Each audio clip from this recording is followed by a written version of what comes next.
for idiots robbed a truckload of gold bars. They decided to go into hibernation so they wouldn't get caught, just sleep for 100 years and wake up when the world has forgotten about it. Then they could enjoy a luxurious life. Time flew by. They woke up one after another, but they were still the same. Even their hair and nails hadn't grown. They suspected that hibernation had failed.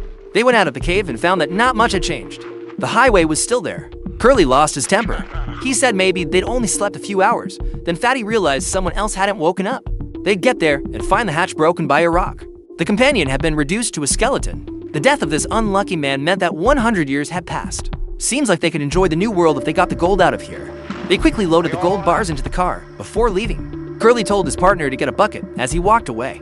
Curly quickly got into the car and started to accelerate. He pushed the gas pedal to the floor after finishing off his companion. The car suddenly stopped working. Seeing the car was about to go off the cliff, Curly jumped out of the car.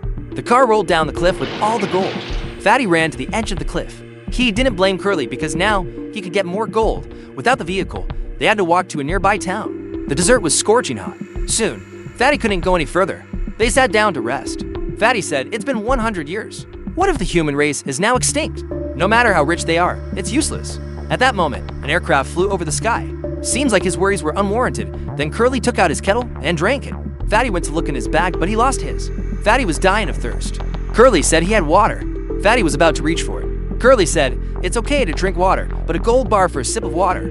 Unwillingly, to survive, he still took out a gold bar. He took the kettle, just took a sip. Then the kettle was taken away. Then they continued on their way. The sun was scorching the earth. They didn't meet a single car on the road.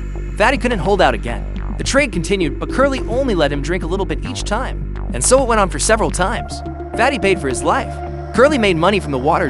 Fatty's gold bars were getting less and less. Curly's backpack was getting heavier and heavier. Once again, Fatty wanted to trade again, but Curly took a big gulp of his own.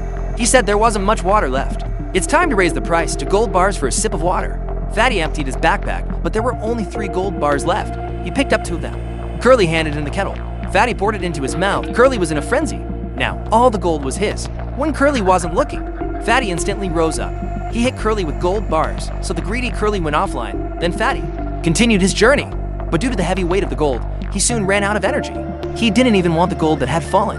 After drinking all the water, Fatty collapsed, and the stranger found him holding the gold. Fatty begged for help.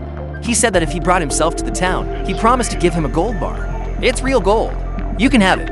But before he could drink any water, Fatty also went offline. The man picked up the bar and showed it to his wife. He said the fat man seemed to value gold very highly. Wife says it was worth something 100 years ago. But what good is it now? So, he threw the worthless metal on the ground and got in his car and left.